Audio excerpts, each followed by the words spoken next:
Hi guys, I'm Shmee, hello and welcome back to the channel where you join me to get started with the first big adventure in the new Shmee-mobile, taking the GT500 cross-country coast to coast as we get underway with the Where's Shmee US Edition Tour, heading from here in Florida across about 13 states, 5,000 miles or so of driving over the next month or two to the West Coast, to California, an epic adventure, some epic plans ahead, some epic videos and also some live broadcasts on stereo. You can take a listen to the broadcast that we've already recorded, as well as the upcoming live Q&A where you can get involved as well. You'll find that all down below in the description, and download the stereo app, follow Shmee150, but more to come on that in a moment. For now, we've got the first leg of the adventure taking us from here in Miami, where the weather is a little bit dubious at the moment, I'm not gonna lie, up towards Atlanta, Georgia. About 1,000 miles will be on the clock of the car when we get there. We've got 750 miles ahead, a couple of stops along the way, going via South Beach, Miami, up towards Daytona Beach to hopefully drive this car on the sand.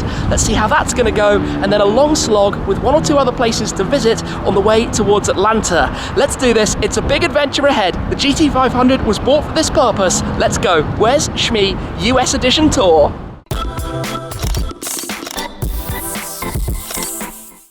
The car is of course bought for this purpose. Having found it via Auto Tempest, it's been to First Class Auto Sports to get the SunTek paint protection film, the new Reaction PPF, also the black, altered black stripes with the red pinstriping details. But this is how it's gonna look, rocking and rolling across the USA. If I just pop open the trunk, I'm becoming very American with my phrases out here. We have loaded it up. We've managed to get everything in. It's nice to head on an adventure where we've actually got a car that can fit all of the luggage. There's actually a big case just tucked in there as well, even some water bottles and snacks for the road. But this car, well, I cannot wait for it. Let's just do the startup process. It sounds so epic. Going to be enjoying a lot of that V8 as we make our way on this incredible journey in the GT500. Along the way, there are going to be drag races, there's going to be a dyno run, there are going to be test drives, collection visits, collaborations. I'm really buzzed for what is ahead, despite today's weather, like I said, not being the best. But let's hop on board then, get the journey started, get on the way. We've got many miles to go. Even today, we're heading up towards Daytona Beach, which is about 300 miles or so away from where we are right now, continuing in this video onwards from there to do a total of about 750 miles. Let's get started.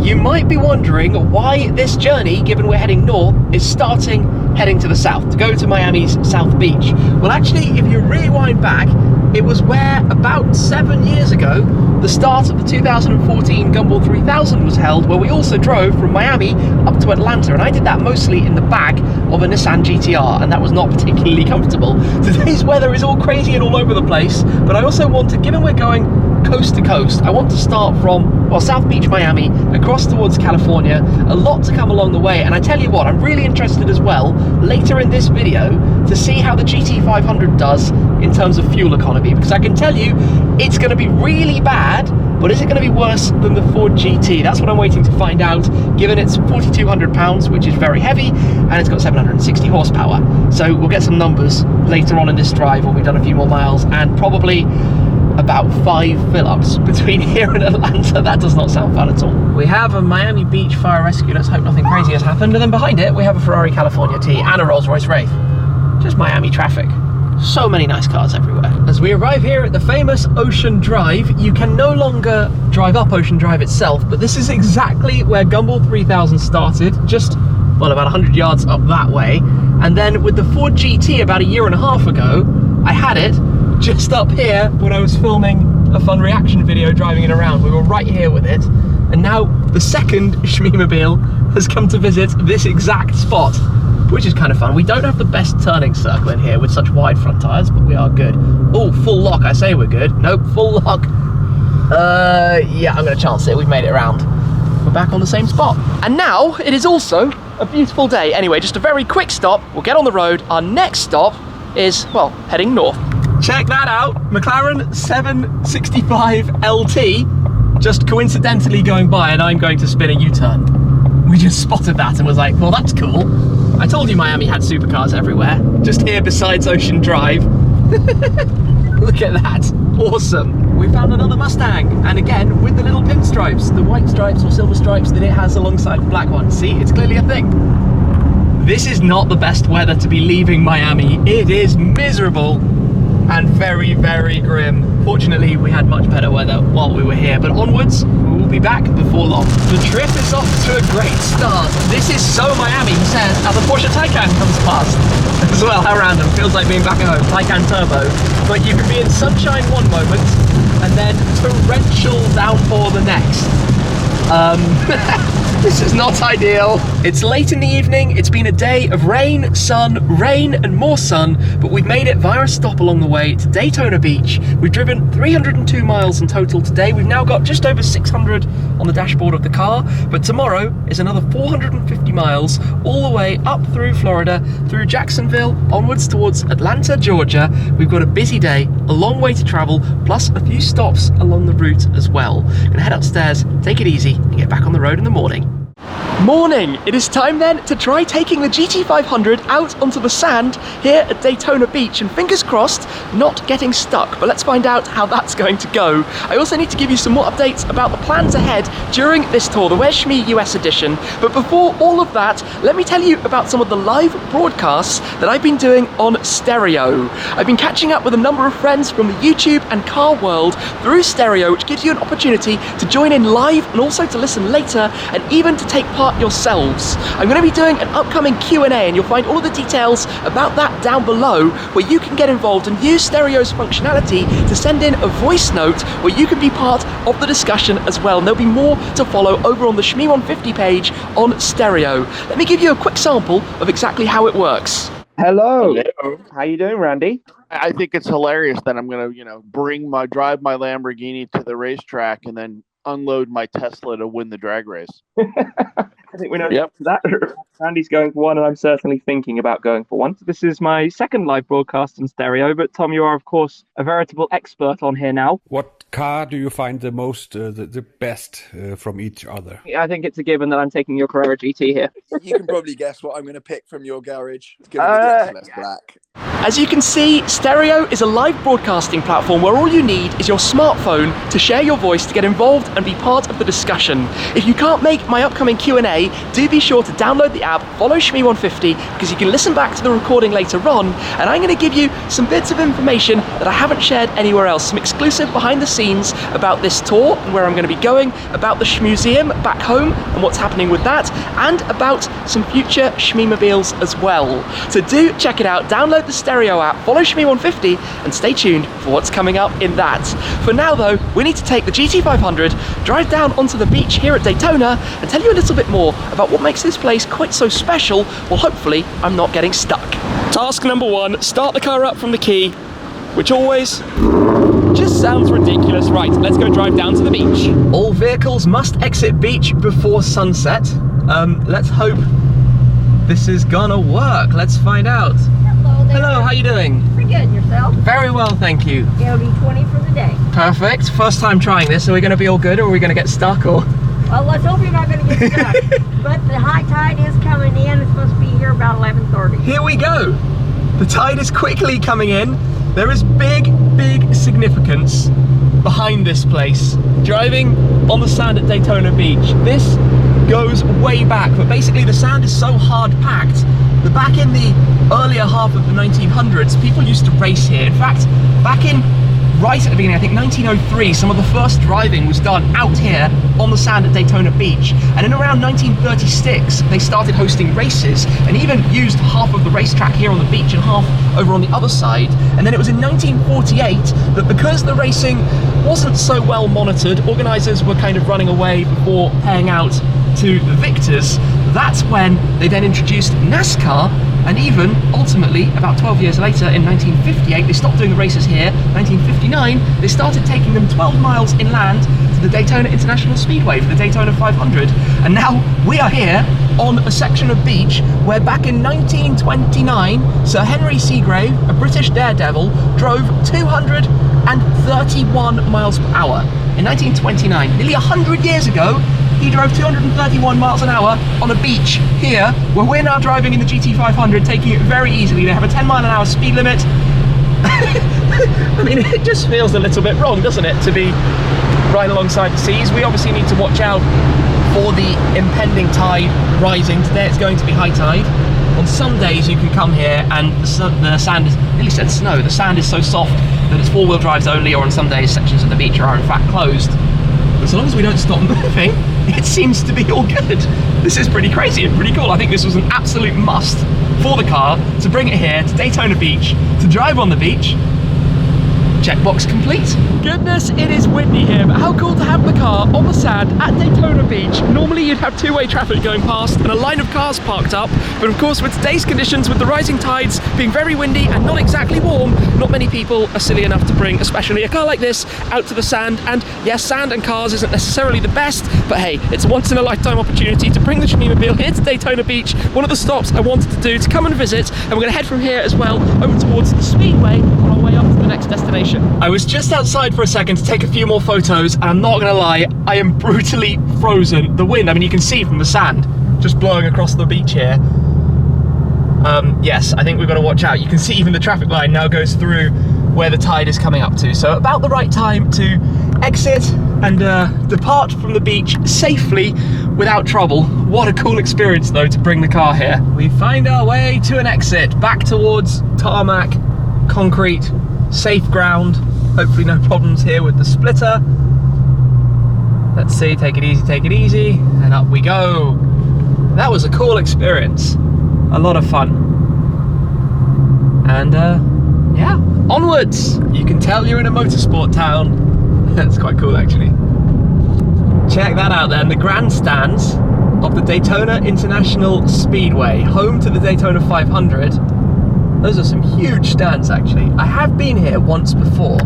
I came obviously on the Gumball when we did this same route, when we went from Miami up to Atlanta. We had the checkpoint here at the museum, which was, I'm not gonna lie, very rushed because we were one of the last cars out of Miami because I was filming all of the cars leaving, and we had to have a very quick lunch, then get back in the car and go after we did one gentle parade lap around the track, which was obviously quite something special. But yeah, here we are. We had to at least pull over and see what we could find. There are some things going around. The grandstands are just over that away, but here with the GT500, the first time I've brought one of my cars here to Daytona. How cool would it be to drive?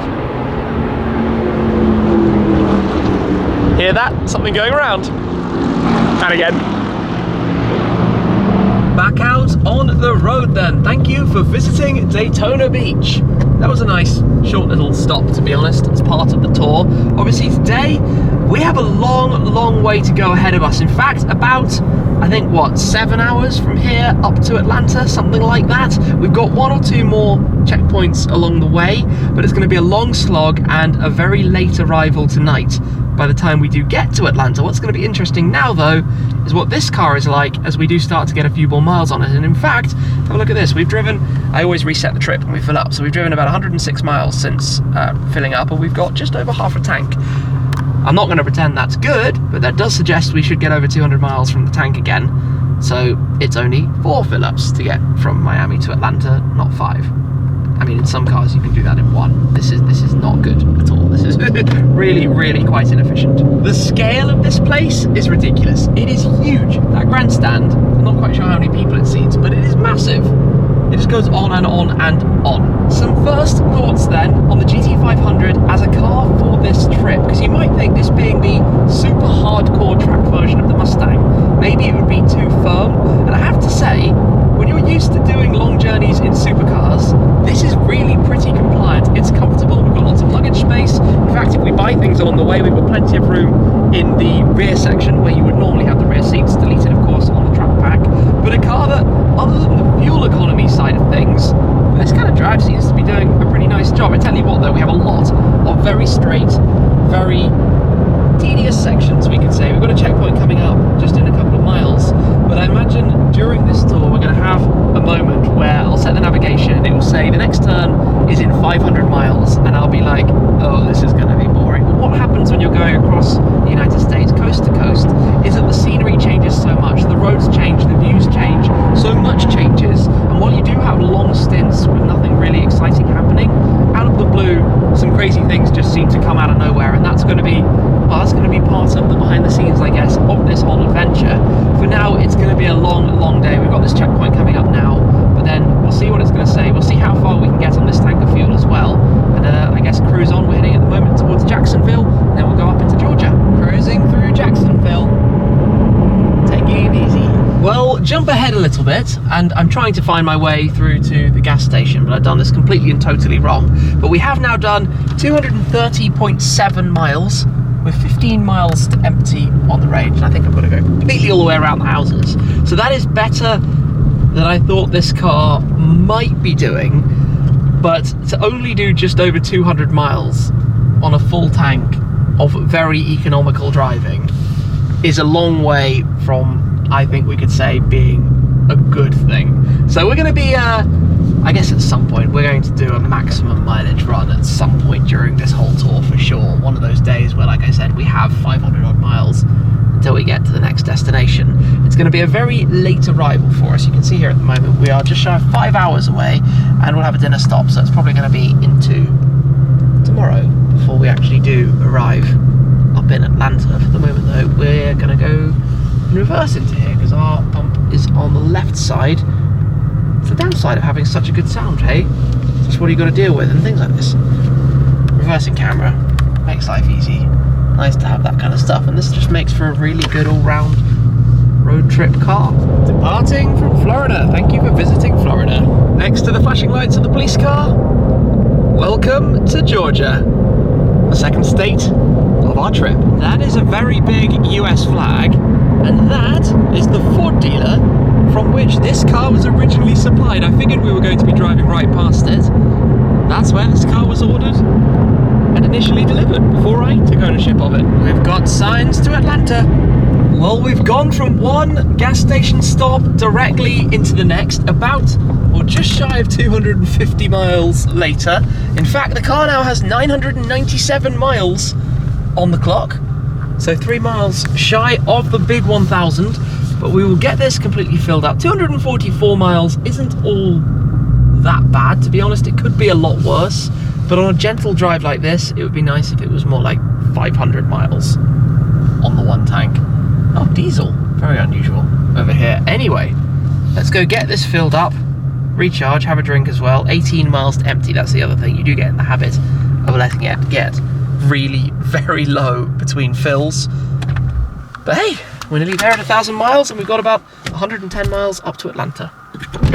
999.8 miles, 999.9 miles, and 1,000 miles exactly on the clock of the GT500. The first 1,000 miles, about 4,000 more miles to come on this tour alone, and maybe even more than that. We'll have to see how this goes. It's probably going to be transported back to Florida at some point, knocking all the stuff we've got around at some point slightly later in the trip. We'll see what happens. For now though, onwards the last 100 miles or so up to Atlanta. Again, it is pouring with rain, but this is downtown Atlanta, so we have nearly made it to our destination. We're heading a little bit north of the city centre, where we're actually going to be stopping overnight. Yeah, the city of Atlanta in the driving rain. About 1 o'clock in the morning, and we have made it, ready to go and check in. Just over 1,100 miles on the car. It is 4 degrees. I popped the car into Celsius. That is not 4 degrees Fahrenheit, but 4 degrees Celsius is nonetheless cold enough. Let me just turn it off. Oh, there we go. Peace and quiet. Although the car is not all that loud, I'm going to brave the cold for a moment. You can see the weather is still pretty miserable. It's been a journey of miserable weather, to be honest. On and off. Rain, sunshine, all the way from Miami up through Daytona Beach, up through Jacksonville, now to Atlanta, Georgia. 1,000 miles already in the new Shmee-mobile, the first 1,000 of many, many, many more to come. But don't forget to check out my recordings over on Stereo, the live broadcasts and the upcoming Q&A. Download the app, follow Shmee150, more information in the links down below to find out all about that. For now though, we need to get our luggage unloaded, head inside, go check in, have, I think, a well-deserved rest after what has been a long journey, but a great car for the purpose, and I'm already excited for what the rest of this journey is going to be all about. That's it for now though. A big thanks to Stereo. Do download the app, and I'll see you again very soon. Cheers!